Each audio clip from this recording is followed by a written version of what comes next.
चतुश्लोकी समझ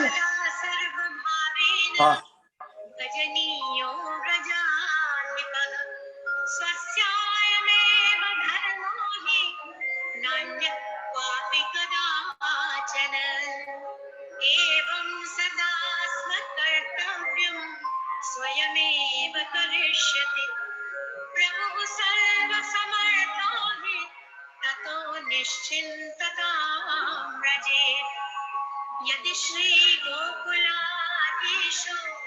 धृतः सर्वात्मनारुदि ततः किं परं ब्रूहि लौकिकैर्वैदिकैरपि अतः सर्वात्मना शश्वत् गोकुलेश्वर पादयो स्मरणं भजनं चापि न त्याज्यमिति मे मतिः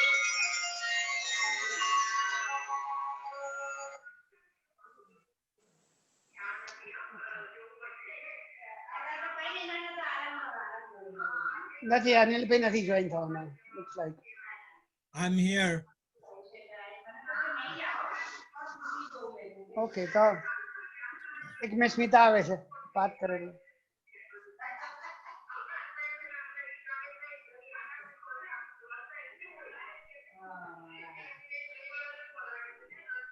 Okay, so last time when we talked about it, the couple of questions that I thought, one question was Jana Ben's question. I talked with her a couple of days back, but the question is, does Christianity have a concept of Atman, or what is the concept of soul in Christianity? Yeah, okay.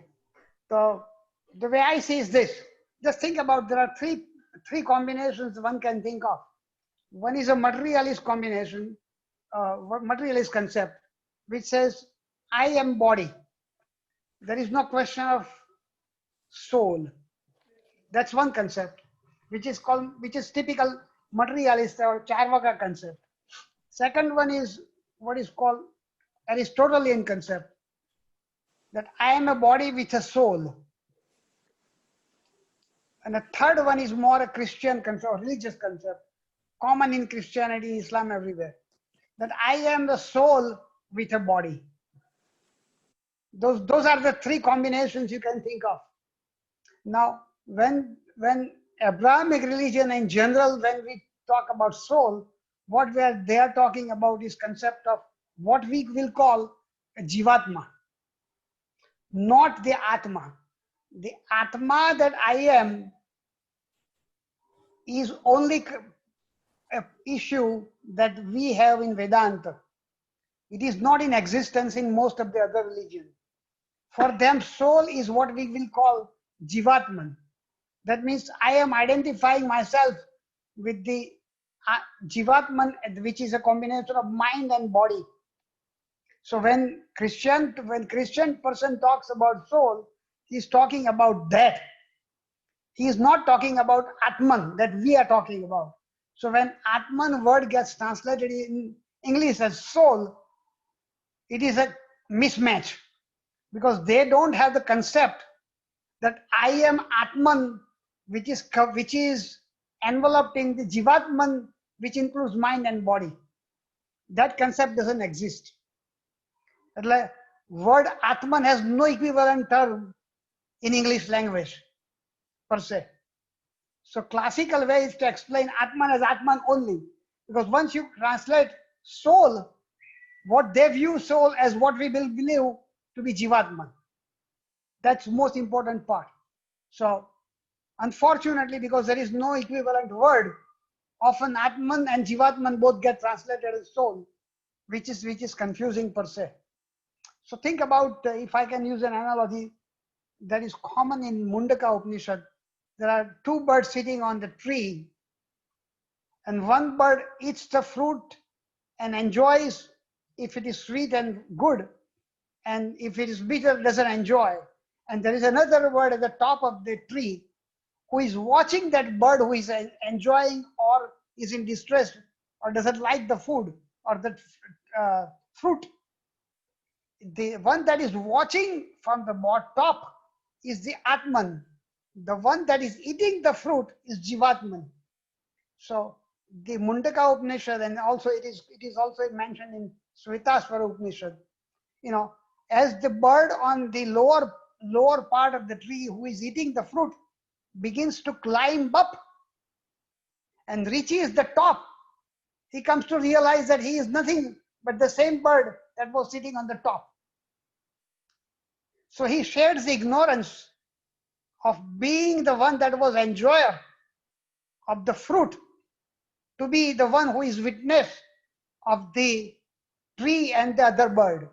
So the idea is that the one that is sitting on the top of the tree is the Atman. The one that is eating the fruit is the Jivatman, who either enjoys or doesn't enjoy, whatever it is, the life as we experience day in, day out.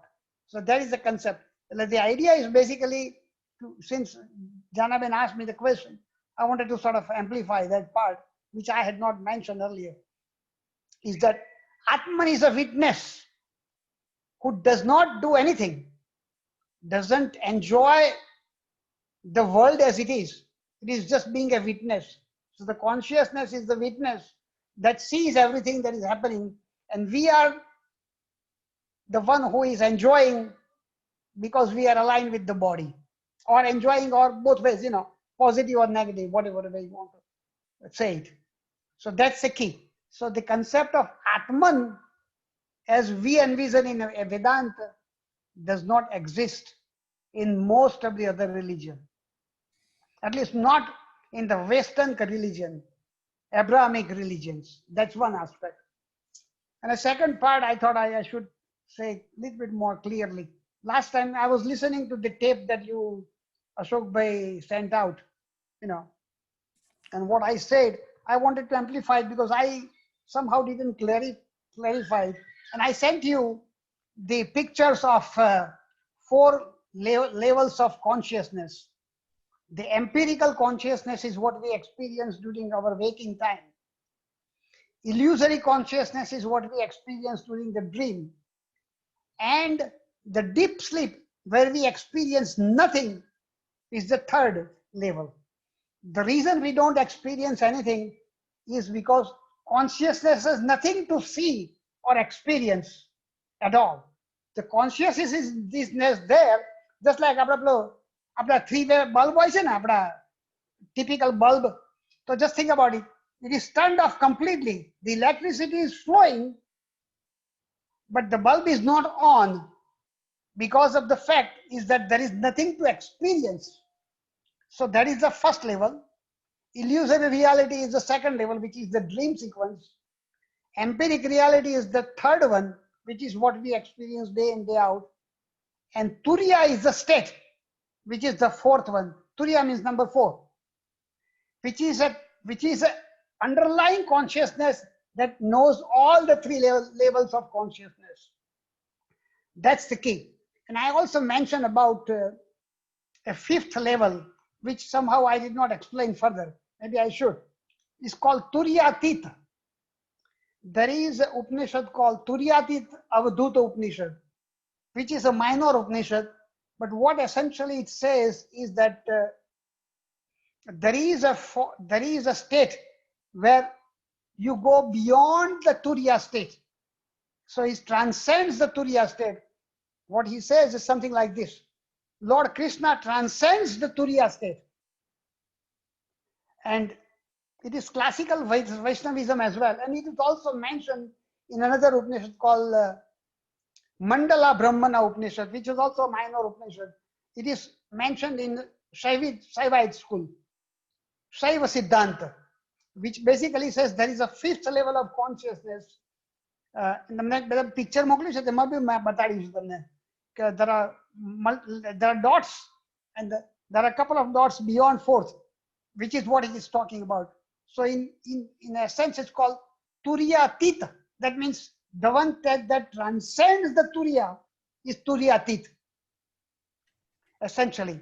So when I was talking about it, I did not mention any of those things, but that's what I meant, that 4 levels are there, but there is another level that is mentioned in the some of the Upanishads.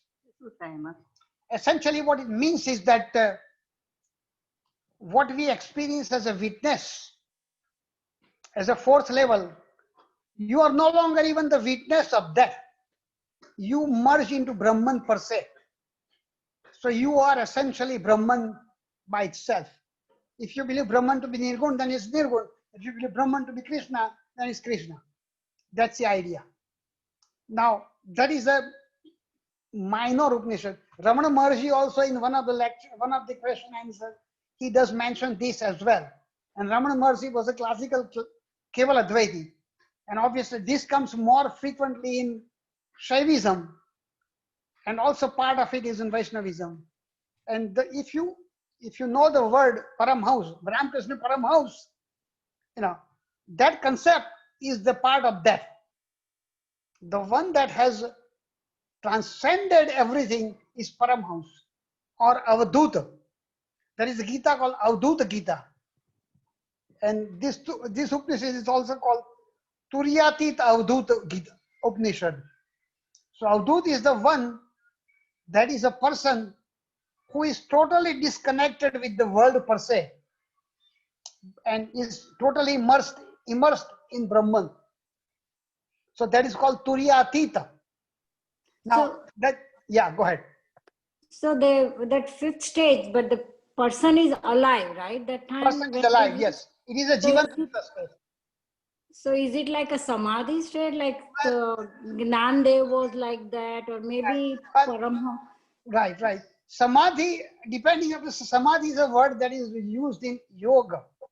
It is not part of Vedantic terminology. So Samadhi you can connect closer to Turiya state. Oh, okay. Samadhi is an experience of Turiya state. Turiya is an existence. Samadhi is acquisition of that existence state. So like Ramakrishna Paramahansa, when he goes in Samadhi, he experiences a state of Turiya. So it is a continuous Turiya is Samadhi? Well, you can call Samadhi is something that can come and go. Okay. Oh. No. So આ બુદ્ધ ભગવાને જે બુદ્ધે લીધી હતી સમાધિ right. એ તો four ever, એટલે પછી તો એનું કઈ અસ્તિત્વ હતું જ નહીં ને. That is Mahasamadhi. That means essentially it is an extinction of yourself. Oh, okay. Mahasamadhi. Right. So essentially you sort of disappear into nothingness or fullness depending upon how you view it. If it's Buddhism, you disappear into nothingness. If it is Vedanta, you will disappear into fullness of Brahman. So Turiya is not a Samadhi. Well, Turiya is a terminology used on the Vedantic side. Samadhi is a terminology used on the yoga school. Oh. So if you want to connect those dots between two lines, two tracks, you can say Samadhi is an experience of a Turiya state. But Turiya state is a permanent state.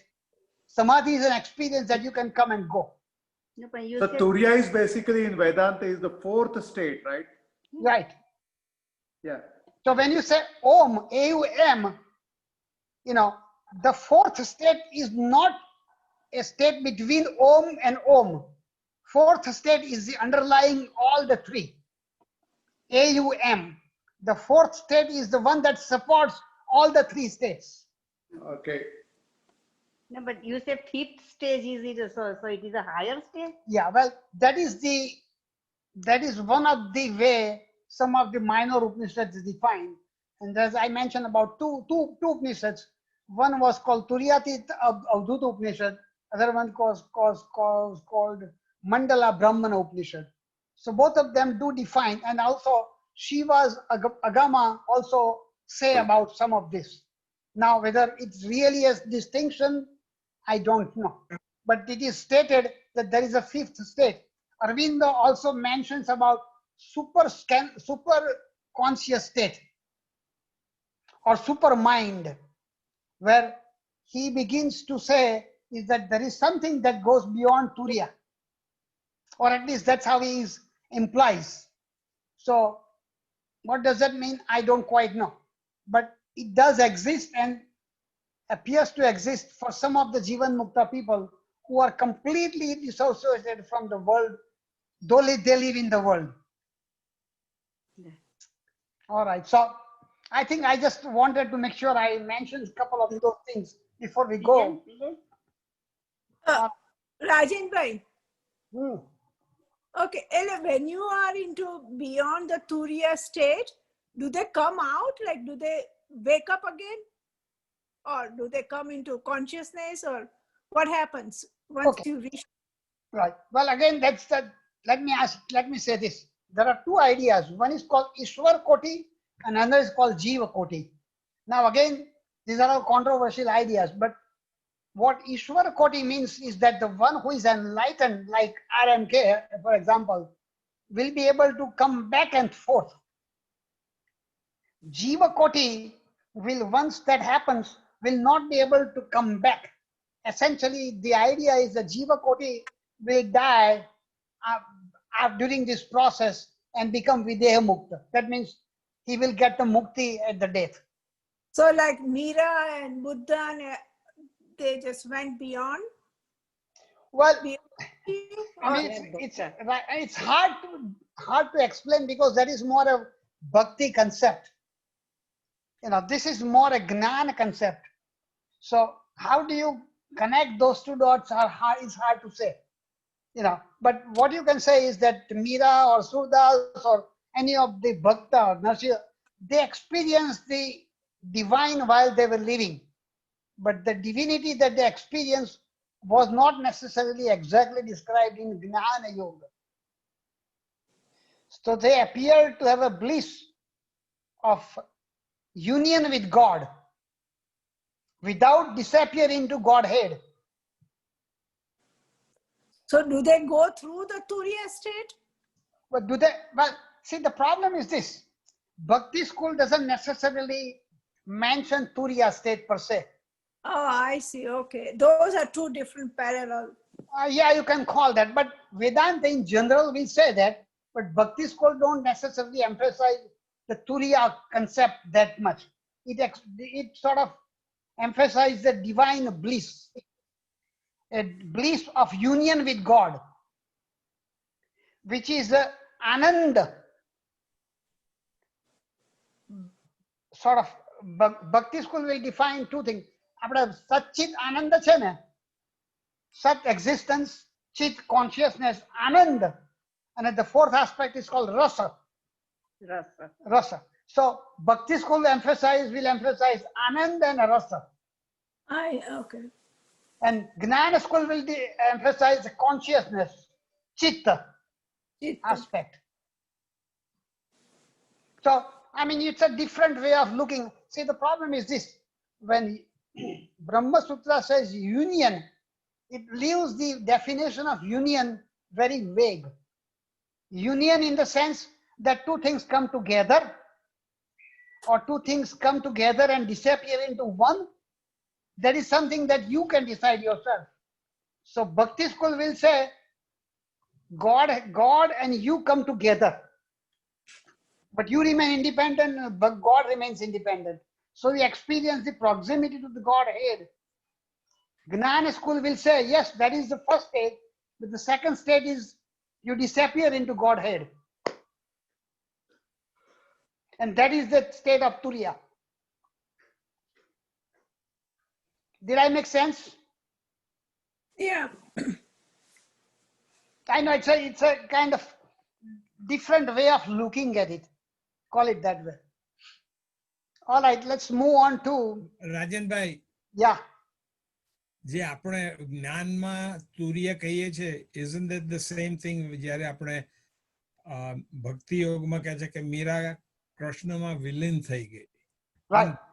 Wouldn't those two be the same thing? કૃષ્ણમાં વિલીન થઈ જવું is the same as તુર્ય state? Well, વિલીન થઈ જવું, આપણે જે કહીએ ભક્તિ school કહે છે, it is talking about experience the anand aspect of union. એટલે વિલીન થઈ ગઈ એટલે એટલી ભાવમુક્ત થઈ ગઈ કે she experienced the bliss of coming close to God Right. and experienced the taste of God, rasa. Right.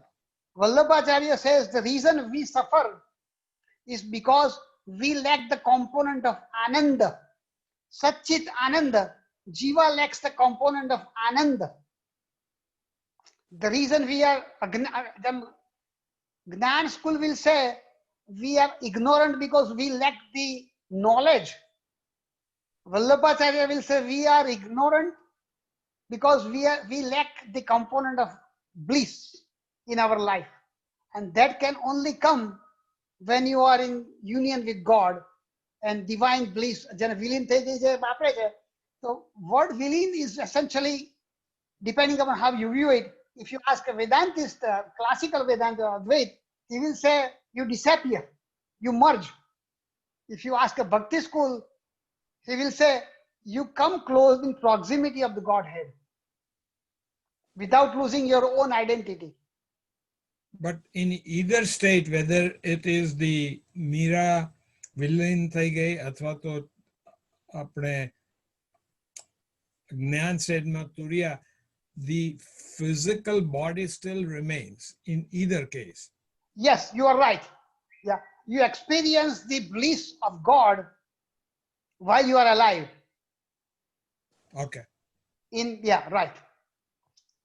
All right, so I think we'll go to slides now that we have prepared. Yeah, go ahead. Rajni bhai, તમે કશું કહેતા હતા? No, I was just trying to explain to her something, same Alright. thing. All right, so There's a big difference between the bliss versus the bhakti versus the Vedanta, two different things. Bhakti versus Gnan, yeah, right, yeah, that's right. All right, so this is a slide that was in Pew Research. It's about 2010 data, but it gives you a just synopsis of what the world religions are. So Christianity is about 1/3 of the total, Islam is about 1/5 of the total, and Hinduism is about 1/7 or 1/6 of the total. And if you want to divide Hinduism into Vaishnavite school, it's about 50 to 60% of the Hinduism is Vaishnavite, roughly. So let's say 7-8% of the total, roughly speaking. And if you want to know what the Vallabhacharya's concept, what we are, well, I don't know whether the numbers are true. When I read it, I was surprised by looking at the number. But it says there are 15 million followers of Vallabhacharya, which is a very small number. But that is the number that is cited on one of the websites of Pushti Marg. So 15 million is not a lot of people. If you consider Vallabhacharya's Pushti Marg is most popular part in Gujarat, Madhya Pradesh, UP, and some part of South, but not much. So if I think of Gujarat as 60 million people, I would think that half of the Gujarat will be Vaishnavite. I mean, I would be guessing, I don't know for sure, but that will be my guess. So 15 million appears to be a smaller number than what I had guessed. But be as it may be, Vallabhacharya's school is one of the 5 schools of Vaishnavism. And Vaishnavism is approximately 50 to 60% of the total Hinduism, roughly speaking. So whatever the number you want to come up with. But that's an idea. As I just thought you may be interested to know. And since you are Jain numbers are cited as between 4 to 6 million of the world population is Jain. So obviously, it's a very small number compared to Very, very, very small percent. Right. Even is I think lower than a Jewish, right? I don't know about Jewish. I think Israel, I don't know what the population is, but I would be guessing it will be somewhat similar. Okay. What is this Chinese religion? Oh, I thought Chinese word. Well, these are Confucius and all those, relatively some sort of Buddhist offshoot. Okay. Shintoism, Seatoism, those kind of things, which were sort of Chinese original religion, Confucius, Buddhism mixed together. Oh, I see. Okay. Thanks. So this chart is based on the world population? Yes, it's on the world population. Okay. Yeah. All right. Let's move on. Okay. I just wanted to bring up the issue about idol worship. You know, one of the common way we are being castigated, we mean Hinduism in general, Jainism too, that we are idolaters, you know, because especially Islam doesn't believe in idols at all. And we are, Hinduism in general has thousands of forms of idols, you can imagine. Every form you can imagine exists. The idea is, what is idol? The idea is that even the guys who believe in Nirgun Brahman, that means formless reality, they envision idol as a conduit through which you can experience the formless reality. So idol is just our imagination of what may be formless. And the one who are really believing in idol, Sagun Brahman, for them, Krishna appears to be in this. For them, Krishna looks like this, or Vishnu looks like that, whatever that may be. So it's an artist's imagination of what he may be, or Devi, if you want to believe Devi, he or she may look like. And everyone creates his own imagination of an idol. So idea is basically whether you believe in idol or don't believe in idol. The reason these guys talk about idol, call idolate, they call idolaters to us, is because they view that these dumb people are so dumb that they believe this stone is God, or that this wooden piece is God. And what we answer by saying is that no, that we know that this is just a stone, or this is just a metal, or whatever that content is.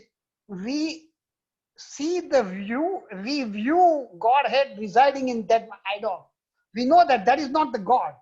Just like when we look at a picture of our son or daughter or granddaughter or whatever, we know that this picture, the photograph is not that. We know that.